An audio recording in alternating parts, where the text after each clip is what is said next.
Um, Ukisoma kitabu cha Matendo ya Mitume ile sura yake ya 3 mstari wa 1 mpaka wa 8, Biblia inatuonyesha historia ya yule kiwete ambaye alizaliwa akiwa na ulemavu tangu anatoka tumboni mwa mama yake, na yule kiwete alikuwa anakaa kwenye mlango wa hekalu kwa ajili ya kuomba msaada ili aweze kukidhi mahitaji yake ya kila siku, yaani apate mkate wa kila siku.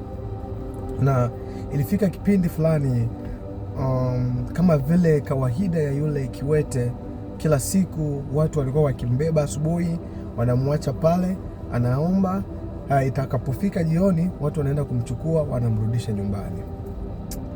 So kwa nini naongelea historia hii? Tunapenda tuangalie jambo moja ambalo lililomfanya yule kiwete kuwa anaomba, na tuangalie pia suluhisho la yule kiwete lilikuwa nafasi gani ile hati ya kuombaomba.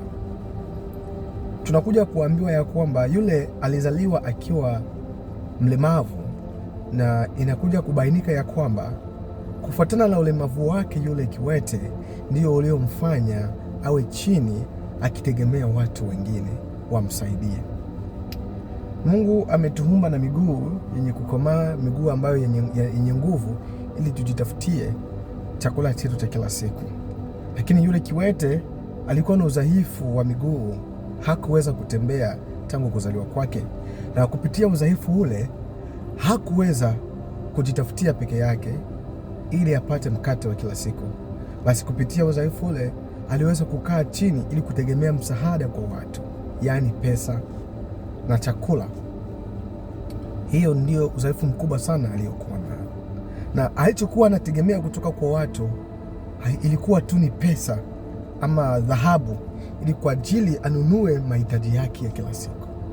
Lakini kipindi alipokutana na Petro na Yohana, mitume wa Bwana wetu Yesu Kristo, walimwambia ya kwamba sisi hatuna pesa na hatuna dhahabu, kwa maana walijua ya kwamba huyu mtu asili yake ama tabia yake ni kuomba, na waga anaomba ni pesa kwa ajili ya kukidhi mahitaji yake.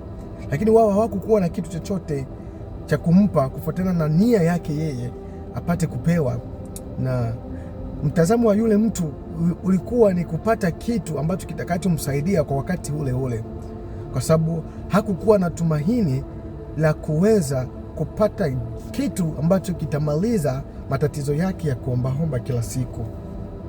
Lakini gisi sisi wanadamu tunavyofikiria maisha yetu na gisi Mungu anavyofikiria maisha yetu ni mambo mbili tofauti sana, na hili nilijifunza sana kupitia hii aya ya Matendo ya Mitume sura yake ya 3 mstari wa 1 mpaka wa 8.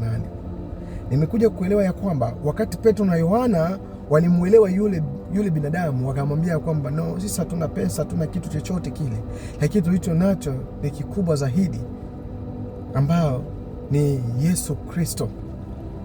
Simama na uondoke zako. Na wakati Petro na Yohana walipomshika, Biblia inasema kwamba vifundo vya miguu yake vikalegea, vikafunguka, na akapata kusimama na kurukaruka kumlaki Bwana. Ina maana nini?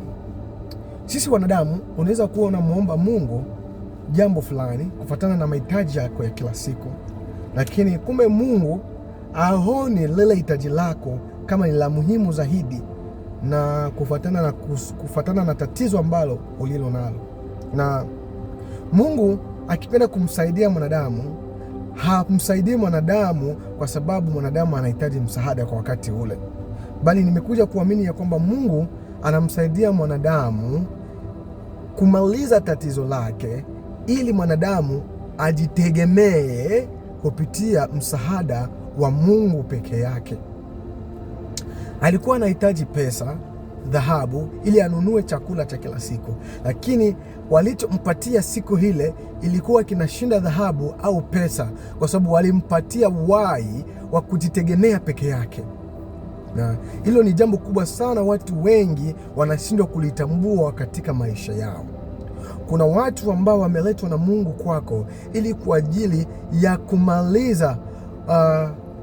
kumaliza udhaifu wako wa kutegemea watu wengine ili upate kujitegemea peke yako.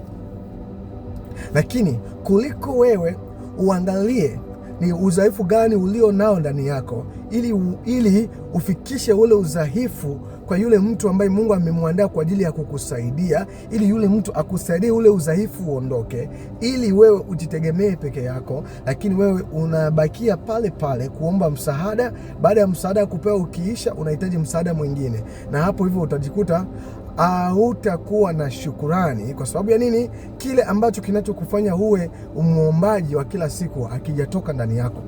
Kwa hiyo tujue ya kwamba Mungu haangalii haja ya mioyo yetu kwa ule wakati unaohitaji, bali Mungu anaangalia madhaifu tulio nayo yanayotufanya sisi kuomba kila siku ili aiondoe ndani ya maisha yetu.